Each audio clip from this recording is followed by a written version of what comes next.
जय हिंद दोस्तों, मैं अमरेंद्र कुमार आपका अपने YouTube चैनल पर स्वागत करता हूं। सब्सक्राइब करिए नीप्स एकेडमी YouTube चैनल को और पाइए कंप्यूटर साइंस से जुड़े हुए सारे अपडेट सबसे पहले। डियर स्टूडेंट्स, अभी की इस वीडियो में हम लोग C++ में एक प्रोग्राम बनाएंगे जिसमें हम अपना नाम और एड्रेस प्रिंट कराना सीखेंगे। क्या है, क्वेश्चन लिख भी दिए यहाँ पे कि write a program in C++ to print your name and address.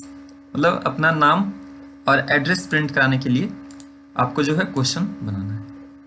तो C++ में क्वेश्चन बनाने के लिए आपके पास C++ का सॉफ्टवेयर होना चाहिए, कोई भी सॉफ्टवेयर हो, चाहे टर्बो C++ हो चाहे और भी अदर हो। तो हम अभी टर्बो C++ में ही फिलहाल बना रहे हैं, उसके बाद हम दूसरा सॉफ्टवेयर VS कोड वगैरह में बताएंगे।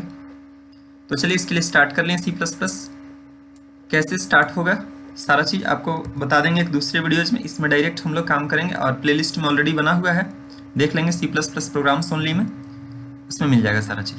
तो हम लोग यहाँ पे इसमें आए और यहाँ पे न्यू ले लिए, न्यू एडिटर, जिसमें हम लोग काम करेंगे। और यहाँ पे थोड़ा सा और जूम कर देते हैं ताकि और अच्छे से आप लोग को दिखे। तो जैसा कि किसी भी क्वेश्चन में हम लोग जो लिखते हैं, सबसे पहले तो हेडर फाइल अपना लिख लेते हैं iostream.h। दूसरा हम लोग लिख लेते हैं इसमें conio.h।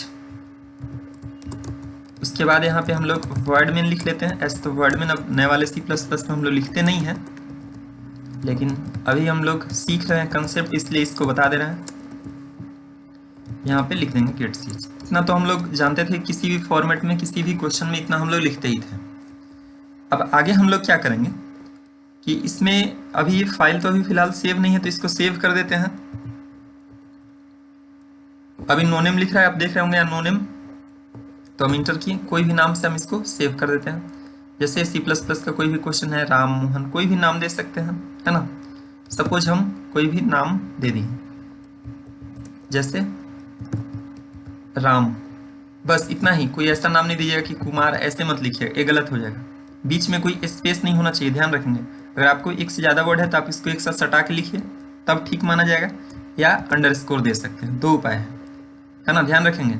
बीच में स्पेस नहीं होना चाहिए। तो हम एक ही लेटर ऐसे ही दे रहे हैं और इसको ओके या इंटर पे क्लिक कर देते हैं। देखिए यहाँ ओके या इंटर है ना, ओके पे था, जाके या इंटर हम डायरेक्ट किए। बोल रहा है ओवरराइट इस नाम से पहले से सेव है, तो हम वाई कर देते हैं। देखिए इस नाम से पहले से सेव है तो हम वाई करते हैं, भाई उसी में सेव हो जाए। अब इसी क्वेश्चन में हम लोग अपना लिख रहे हैं, तो इसको हम लोग आगे क्या बोला था कि नेम और एड्रेस, तो इतना तो रहेगा, कोई भी क्वेश्चन में इतना रहेगा। अभी फिलहाल एक फॉर्मेट है, ध्यान रखेंगे। अभी इसको जब अगर क्वेश्चन को रन भी करा दिया जाए तो इसका कुछ आउटपुट नहीं आने वाला है। इसका मतलब हुआ क्यों लिखते हैं, सारा चीज़ बताएं। काम शुरू करवाना इस फंक्शन का काम है, स्क्रीन साफ करवाना इसका काम है, आउटपुट को रोक के रखना गेट ch का काम है ना। जो हैश इंक्लूड से शुरू हुआ उसको हेडर फाइल कहते हैं। iostream इसलिए लगाए हैं ताकि इसके अंदर का कोई भी फंक्शन नीचे यूज कर सकें। हम लोग cout scene यूज करेंगे इसके अंदर का टर्म। कोनियो को लिखे हैं ताकि इसके अंदर का टर्म जो CLR CR गेट ch प्रयोग कर सकें। एक बार कोनियो लिख दिए तो उसके अंदर का कोई भी फंक्शन कितने बार भी प्रयोग किया जा सकता है। तो हम लोग जो फंक्शन यूज करते हैं उससे जुड़े हुए जो टर्म रहते हैं उसके लिए हम लोग उसका हेडर फाइल लगाते हैं। तो ध्यान से देखिए क्या बता रहा है कि यहाँ पे जो भी स्मॉल ब्रैकेट लगा हुआ उसको हम लोग फंक्शन कहेंगे, है ना। हर फंक्शन का कुछ ना कुछ काम रहेगा और वो कहीं ना कहीं किसी हेडर फाइल से बिलोंग करेगा। जैसे CLR CR का काम है स्क्रीन साफ करना, है ना, ये बिलोंग करेगा conio.h से। गेट ch का काम है ऐसे एक कैरेक्टर को गेट करना, इसका काम है। लेकिन आप कह सकते हैं इसका आउटपुट को होल्ड करवाने के लिए इसको जब तक कोई बटन ना प्रेस करे तब तक आउटपुट को दिखाते रहे, इसके लिए रहेगा। कोनियो से बिलोंग करता है। तो अगर हमें इसको रन करवाना है तो हमें सबसे पहले कंपाइल करवाना होगा। कंपाइल करवाने के लिए मीनू में जाके भी हम कर सकते हैं। कंपाइल करवाने के लिए देखिए यहाँ कंपाइल लिखा हुआ है, इसमें जाके भी हम लोग जैसे Alt+C से कंपाइल में चले गए, है ना। और यहाँ पे आके हम इंटर प्रेस कर सकते हैं, क्योंकि एरो बटन से तो ऊपर नीचे जा ही सकते हैं, या शॉर्ट में काम करना है तो Alt F9 प्रेस कर सकते हैं। जैसे इंटर करेंगे, अगर सब चीज़ सही रहेगा तो इस तरह से आपके सामने सक्सेस का मैसेज देगा। सब अगर सही रहेगा तो आपके सामने सक्सेस का मैसेज देगा, ठीक है। और उसके बाद अगर रन कराना है तो रन कराने के लिए रन में जा सकते हैं, या रन का जो शॉर्टकट है Alt R प्रेस करना है। देखिए जो रेड वाले बटन से है Alt के साथ R प्रेस करेंगे डायरेक्ट यहाँ ले जाएगा। कंट्रोल F9 भी कर सकते हैं या डायरेक्ट यहाँ से। तो अभी इसका कुछ आउटपुट नहीं आ रहा है क्योंकि इसमें कुछ काम दिया ही नहीं गया है। अब उसके बाद कोई भी बटन प्रेस करते हैं तब तक वो रुका हुआ रहता है। फिर से दिखाता है आपको, जैसे रन करवा दिए, अगर कंट्रोल F9 प्रेस किए, यहाँ पे ला दिए, यहाँ पे तब तक रुका हुआ रहेगा जब तक हम कोई बटन ना प्रेस करें। एक गेट CH के चलते रुका हुआ है, मतलब गेट CH के पास जाके रुका हुआ है, कोई बटन प्रेस करेंगे है ना, तो हम लोग वापस प्रोग्राम में आ जाएंगे। जब तक नहीं प्रेस करेंगे वहीं पर रहते हैं। तो एक कॉमन फॉर्मेट है, बता दिए हैं। कुछ आउटपुट अभी यहाँ तक नहीं आ रहा है। पहला टर्म जैसे हम लोग इसमें लिख देते हैं, सी आउट में क्या बोला था, नाम प्रिंट करवाने के लिए। कोई भी नाम दे सकते हैं, जैसे मान लो हम अगर लिख देते हैं निप्स एकेडमी, कोई भी दे सकते थे, हम सपोज लिख दिए निप्स एकेडमी। अब इतना लिखने के बाद है ना, जितने बार आप रन कराएंगे, ये मतलब इतना कर दिए, तो F2 प्रेस करिएगा, सेव हो जाएगा। या सेव करने के लिए जब भी कुछ बदलाव करेंगे तो F2 देखिए, इसका शॉर्टकट है सेव का। F2 प्रेस करते चलिए, जैसे ही 2 लाइन लिखे F2 प्रेस कर दिए, जैसे ही लिखे F2 प्रेस, ताकि वो सेव होते चले, लाइन वगैरह कटे तो डिस्टर्ब ना हो। तो अब इसका आउटपुट देखते हैं। देखिए क्या आ रहा है, आप देखिए निप्स एकेडमी आ रहा है। उम्मीद है आप अच्छे से समझ गए होंगे। वाई के बगल में ही कर्सर है, देख रहे हैं ना। फिर नीचे कोई बटन प्रेस करेंगे, वापसी प्रोग्राम में आ जाएंगे। कुछ भी फालतू आएगा एस्केप दबाइएगा। फिर से अगर रन करवाते हैं, देखिए वही चीज़ निप्स एकेडमी है, कोई बटन प्रेस किए हम, फिर से प्रोग्राम में आ गए। तो इस तरह से हम लोग चीज़ों को कर सकते थे। और निप्स एकेडमी के बाद मान लो इसका एड्रेस अगर हमको देना है, कुछ भी निप्स एकेडमी की जगह आप लिख सकते थे। डबल कोट्स के अंदर हम लोग लिख रहे हैं, डबल कोट्स के अंदर बड़ा छोटा कुछ भी लिखें कोई दिक्कत नहीं है, लेकिन बाकी जगहों पे सब स्मॉल लेटर में ही है। बाकी सब जगहों पे स्मॉल लेटर में है। यहाँ पे जैसे हम लिख दिए अगर आबादगंज, आबादगंज, तो अब अगर हम इसको रन करवाएंगे तो क्या होगा, जैसे अब इसको रन करवाएंगे तो क्या होगा, निप्स एकेडमी और उसके बगल में ठीक सटा के आबादगंज है। देख रहे हैं ना, उसके बगल में ही क्या है, आबादगंज।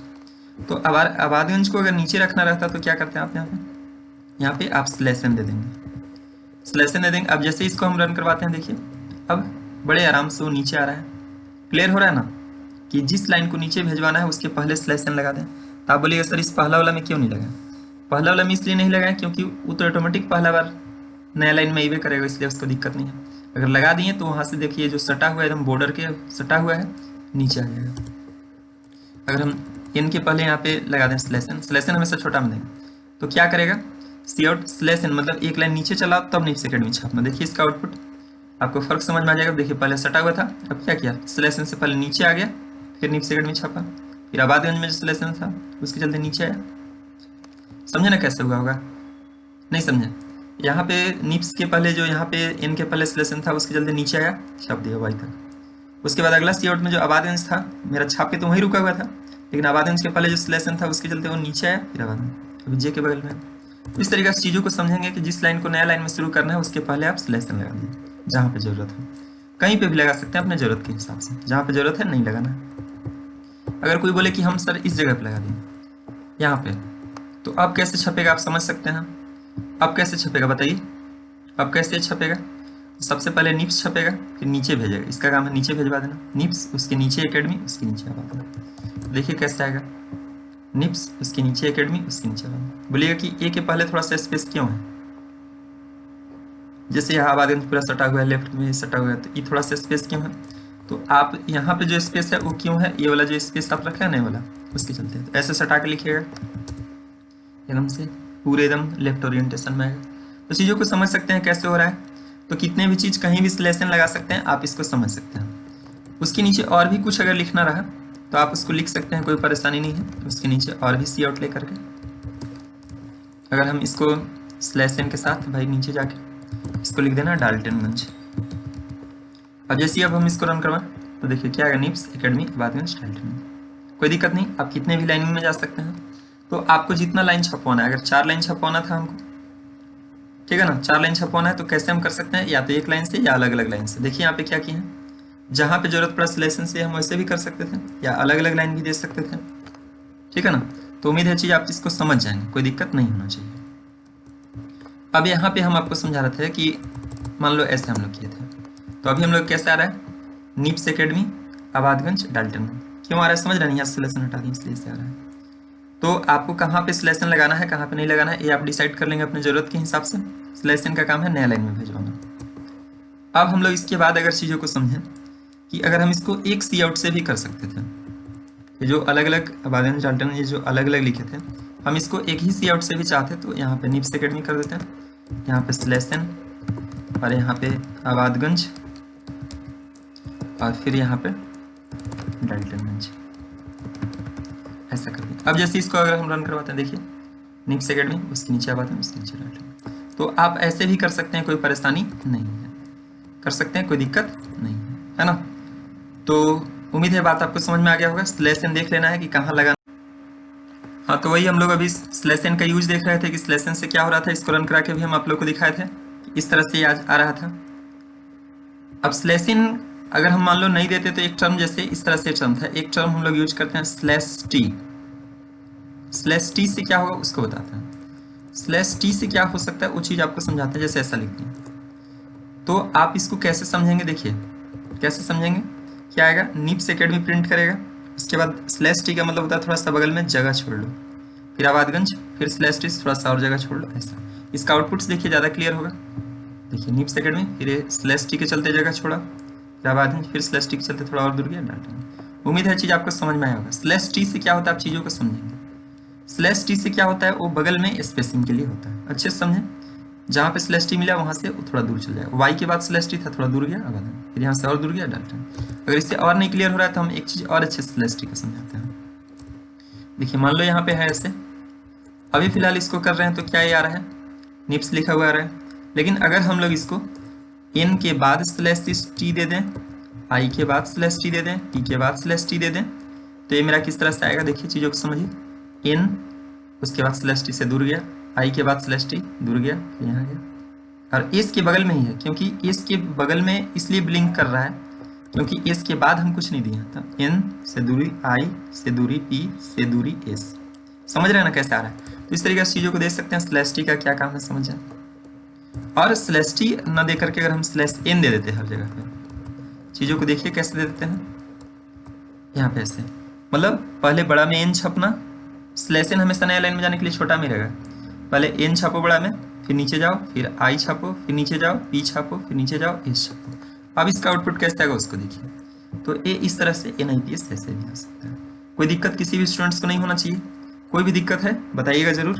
तो इस वीडियोज में हम लोग क्या देखें कि सबसे पहले अपना नेम कैसे प्रिंट करवाएंगे, एड्रेस कैसे प्रिंट करवाएंगे, वो चीज़ हम लोग समझ रहे थे।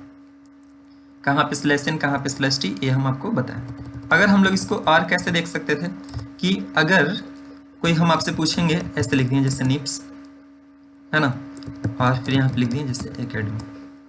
आप लोग इसका आउटपुट बताइएगा, गेस करिएगा। और यहाँ पे हम अगर कर दें, यहाँ पे कर दें आबादगंज, तो अब ये क्या आएगा, जैसे अगर हम इसको रन करवाते हैं तो निप्स एकेडमी और उसके बगल में आबादगंज आएगा। गेस करिएगा क्या आएगा, निप्स एकेडमी एकदम वाई के ठीक सटा हुआ आबादगंज आ रहा है, वाई के ठीक सटा हुआ आबादगंज आ रहा है। तो मेरे पास क्या विकल्प है, मेरे पास विकल्प है कि आबादगंज को अगर थोड़ा सा दूर रखना है, यहाँ से वाई से ठीक थोड़ा दूर रखना है, तो जहाँ से हमें दूरी चाहिए हम यहाँ पे स्लैश टी दे सकते हैं। जहाँ से काम करना ठीक उसके पहले ही कर देंगे, कोई दिक्कत नहीं रहेगा। ऐसे भी कर देंगे कोई दिक्कत नहीं। यहाँ पे भी स्लैश टी दे सकते हैं, जिस जहाँ से है ना।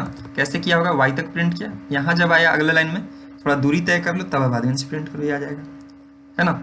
या फिर आप यहाँ पे स्लैश टी अगर बाय द वे नहीं लगा पाते हैं, यहाँ पे नहीं लगा पाते हैं, तो अभी तो ये देखिए सटा हुआ आएगा, यहाँ पे नहीं लगा पाए तो वाई के ठीक बाद मतलब यहाँ पे ऐसे, मतलब निप्स एकेडमी प्रिंट करो, फिर जगह छोड़ लो, तब अगला लाइन में आबादगंज प्रिंट करेगा।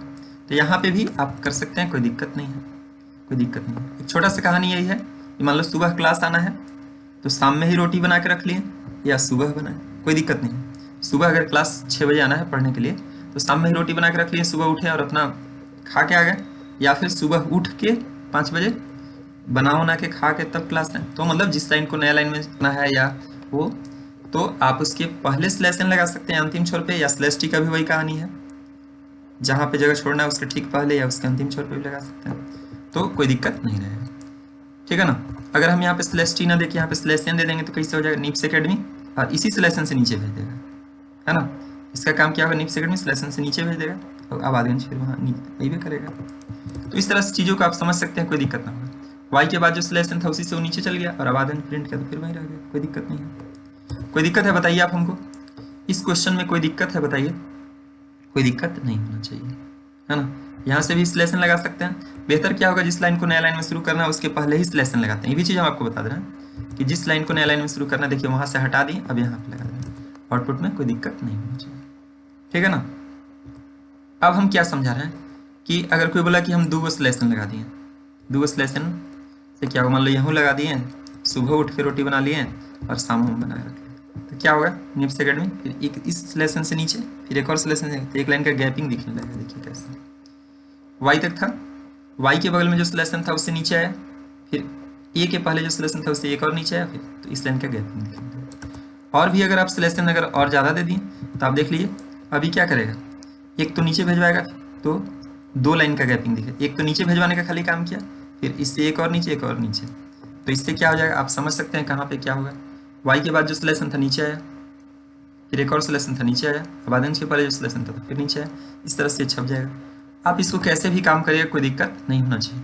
उम्मीद है क्वेश्चन आपको समझ में आ जाएगा। अभी हम टर्बो C++ वाले में बताए हैं, इसके अलावा VS कोड एडिटर में भी बना सकते हैं हम लोग, देव वाला है, और भी अलग अलग हैं जो लोग करते हैं। तो इस तरह से चीज़ों को हम लोग देख सकते हैं, समझ सकते हैं। कोई दिक्कत है आप बताइए हमको। इस क्वेश्चन में कोई भी दिक्कत नहीं होना चाहिए। नेम एड्रेस प्रिंट कराना हो, कहाँ पे सिलेक्शन चाहिए, तो अगर एक फाइनली अगर हम बनाएं कि कैसे कैसे हमको बनाना चाहिए, जैसे हम निप्स एकेडमी आबादगंज, ठीक उसके नीचे हम यहाँ पे बढ़िया रहेगा कि जितने लाइन है हम अलग अलग ही लिखें, ठीक है ना। और यहाँ पे जैसे लिख दिए डाल्टनगंज। अब जैसे ही अगर हम लोग इसको रन करवाते हैं, जैसे ही रन करवाते हैं तो देखिए उस तरह से जो हमें चाहिए था आगे, ठीक ना, निप्स एकेडमी आबादगंज डाल्टनगंज। कोई दिक्कत नहीं होनी चाहिए किसी भी स्टूडेंट्स को। अभी क्या है कि जैसे जितने बार हम इसको रन करवाएंगे, अभी इसमें प्रॉब्लम क्या है कि जितने बार रन कराएंगे ऐसा ही आते रहेगा, कोई दिक्कत नहीं है, जैसे इसको रन कराएंगे ऐसा ही आते रहेगा। अगर इसके यहाँ पे आपका किसी और का नाम रहता, जैसे हम यहाँ लिख दिए जैसे राम कुमार, ठीक है ना, और जैसे इसका कुछ नाम लिख दिए, जैसे हम लोग लिख दिए राम कुमार, और जैसे इसका नाम लिख दिए जैसे कुछ भी, कोई जगह का नाम है ना, जगह का नाम जैसे कुछ भी आबादगंज या कुछ भी दे सकते हैं। तो अब ये हम लोग का कैसे आएगा, ये अब हम लोग का कैसे आएगा, राम कुमार, उसके नीचे आबादगंज, उसके नीचे डाल्टनगंज, कोई भी चीज़ लिखेंगे यही आएगा। फिर जैसे ही अगर करेंगे इसको, तो अभी ये क्वेश्चन जो है कंपाइल टाइम बना हुआ है, फिक्स बना हुआ है, इसको हम लोग दूसरे स्टाइल से जो हम लोग करेंगे, इसका जो दूसरा क्वेश्चन के रन टाइम कैसे बनेगा, है ना, वो चीज़ हम आपको बताएंगे अगले वाले वीडियोज में। अभी हम लोग इसको इतना पे ही स्टॉप करते हैं, फिर इसका दूसरा वीडियोज में हम इसका रन टाइम बनाना बताएंगे, वो कैसे होगा, है ना, उसको हम लोग अगले वीडियोज में देखेंगे। अगर थोड़ा सा अगर देखना है कि भाई उसका कैसे होता, तो हम लोग उसको किस तरह से करते हैं कि वो हमसे नाम पूछे और उसके अकॉर्डिंगली बनाए। तो हम लोग यहाँ पे कैर में मान लो नेम नाम का एक वेरिएबल लें, और यहाँ पे साइज 20, ये अभी थोड़ा सा एडवांस कंसेप्ट है, अभी इसको नहीं देखना है, एक छोटा सा ही कंसेप्ट दिया, ठीक है। और यहाँ पे हम मैसेज लिखते हैं, ई वाला स्टाइल हम आपको बताएंगे थोड़ा देर में, इंटर नेम लिख के रुक जाए, और जो हम नाम स्टोर करवाएं, ठीक है, या इसमें हम आपको अभी सी से बताते हैं, सीन NAME वाला में स्टोर है। अब जैसे ही इसको हम लोग यहाँ पे करेंगे, और यहाँ पे हम लोग सी आउट में करते हैं, सी आउट में करते हैं, फिर नेम बराबर कहाँ से प्रिंट करो, NAME से। तो अब इसको रन कराएंगे तो पहले क्या है, इंटर नेम लिख के रुकेगा, आप जो नाम दीजिएगा इस नेम वेरिएबल में स्टोर होगा। नेम 23 लिए मतलब 23 लेटर तक का नाम रख सकता है, तो नेम बराबर नेम, कोई कंफ्यूजन नहीं होना चाहिए, ये वेरिएबल का नाम है। कुछ और बदल के बताते हैं आपको, जैसे इंटर नेम आया हम जैसे यहाँ पे ले दिए, जैसे इस बार दे दिए जैसे सीता, तो हम ये नाम लिखे, अभी सीता लिखे, लिख के रुका हुआ था सीता, तो नेम बराबर सीता लिख दिया। फिर से अगर इसको रन करवाते हैं, अगर हम लोग इस बार नाम दिए जैसे गीता, तो नेम बराबर गीता लिख दिया, देखिए ना कैसे ये मैसेज आया, NAME नेम बराबर N बड़ा है, देख रहे हैं ना, समझ तो कैसा है, तो मैसेज जैसे सम बराबर C से आ जाओ, वो चीज़ करते थे। तो अब हम लोग चीज़ों को ये देख रहे हैं, इस तरह से भी हम लोग काम इसको करेंगे, कोई दिक्कत नहीं होना चाहिए। तो अब इसमें भी हमें थोड़ा सा फॉल्ट नज़र आ रहा है, या थोड़ा सा और बताते हैं, ये नेम वेरिएबल वाला कोई दिक्कत नहीं होना चाहिए। इसकी जगह पर अगर वेरिएबल का नाम अगर हम यहाँ N कर देते हैं, तो हम इसको भी यहाँ N कर सकते थे, N, तो नेम बराबर N से N नाम का वेरिएबल लिए 23 लेटर तक का रख सकता है, ऐसा किया। जैसे अब इसको रन करवाते हैं, तो अगर हम यहाँ पे लिख देते हैं जैसे मोहन, तो नीचे नेम बराबर मोहन प्रिंट कर देगा। उम्मीद है समझ गए होंगे, सारा चीज़ वेरिएबल का कंसेप्ट है कि N दिए तो सारा चीज़ उस तरीके से कहानी हो जाएगा। क्लियर है।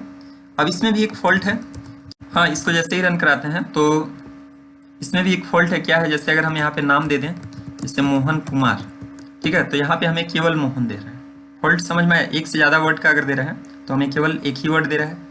फॉल्ट समझ में आया। इसमें इस क्वेश्चन में क्या फॉल्ट हो रहा है, जैसे अगर हम रन कराएं, यहाँ पे जैसे हम लोग लिख दिए कि सीता कुमारी, है ना, सीता कुमारी या कुछ भी, सीता देवी कुछ भी लिख दिए, तो यहाँ पे मेरा केवल पहला वाला वर्ड आ रहा है। तो पूरा वर्ड से अगर एंट्री करना रहता तो क्या लेना पड़ता, यहाँ पे सीन से मेरा काम नहीं होता, यहाँ पे हम लोग फिर लिखते हैं गेट्स। ठीक है, गेट्स नाम का फंक्शन हम यूज करते हैं। और यहाँ पे हम ऊपर में लिखते हैं कि आज यहाँ पे हम लोग ऊपर में लिखते हैं गेट्स कहाँ का फंक्शन है, तो उसका हेडर फाइल आपको देना पड़ेगा। गेट्स बिलोंग करता है studio.h से, इसलिए आपको studio.h लिखना पड़ेगा। जैसे अब इसको रन करवाते हैं, देखिए अब यहाँ इंटरनेम, अब अगर हम यहाँ पे लिख देते हैं जैसे मोहन कुमार, तो अब कोई दिक्कत नहीं है। जैसे अगर लिखे मोहन कुमार तो नेम बराबर मोहन कुमार बड़े आराम से आ गया, कोई दिक्कत नहीं होना चाहिए आप लोग को। कोई दिक्कत है आप उसको बताइए, कोई परेशानी है तो। कितने बड़े नाम भी दे सकते हैं, जैसे हम लोग कुछ भी लिख दिए, जैसे हम यहाँ पे लिख दिए ना, जैसे मोहन कुमार सिंह, ठीक है, मोहन कुमार सिंह, तो भरपूर मेरा नाम आ गया। कैसे आ गया समझ गए ना।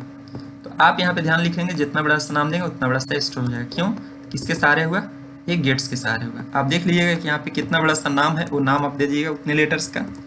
अगर आप बोले कि स्टूडियो नहीं लगाते तो क्या होता, अगर इस तरीके से मान लो इसको कमेंट्स बोलते हैं, 2 फॉरवर्ड स्लैश दे दिए, मतलब ये वाला काम नहीं करेगा। मतलब कमेंट्स मतलब क्या होगा कि एक इसके बाद वाला जो टर्म है 2 फॉरवर्ड का काम है। तो अभी देखिए क्या आ रहा है, एरर आ रहा है।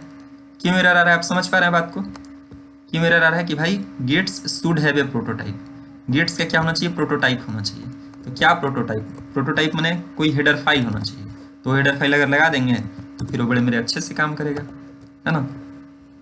कुछ भी, जैसे हम लोग लिख दिए पूजा कुमारी, तो ये बड़े आराम से आप लोग समझ गए होंगे, कोई दिक्कत नहीं हो रहा होगा। कोई दिक्कत है तो आप बताइए हमको, इस क्वेश्चन में कोई दिक्कत है ना। तो इस तरीका से पहला टर्म हम लोग देखें। और जैसे हम लोग कुछ भी क्वेश्चन बनाते हैं तो हम लोग यहाँ पे थोड़ा शुरुआत में हम लोग ऐसा कमेंट्स दे देते हैं। कमेंट्स करने का मतलब क्या होगा, जैसे हम नीचे किस चीज़ के लिए क्वेश्चन बनाया नहीं था कि भाई write a program to print name and address, तो ये जो क्वेश्चन लिखना था ये क्वेश्चन यहीं पे हो गया। मतलब ऐसा कमेंट्स लिख के लिखेंगे, मतलब ये लाइन काम नहीं करेगा, है ना। ये जो कंपाइलर के पास जाएगा तो ये इसको स्किप कर देगा, इसका मतलब कोई वैल्यू नहीं है, ये बस नोट्स के लिए है ना। कमेंट्स लाइन मतलब हुआ नॉन एग्जीक्यूटेबल स्टेटमेंट, जो अपने समझने के लिए कुछ बात लिखते हैं, अपने कॉपी में नोट में कुछ लिखते हैं ना, बस वैसे ही। तो कोई दिक्कत आपको नहीं रहेगा यहाँ पे, है ना। इस पर कुछ लिख दिए जैसे सुमन, ठीक है ना, जैसे सुमन गुप्ता, ऐसे कुछ भी लिख दिए, कुछ भी, तो वैसे ही छप जाएगा, कोई दिक्कत नहीं रहेगा। तो इस तरीके से कमेंट्स हम लोग ऐसा भी दे सकते हैं, एक से ज़्यादा लाइन का भी हो सकता है, एक लाइन का बस ध्यान रखिएगा, डबल फॉरवर्ड्स का एक लाइन में ही असर रहेगा।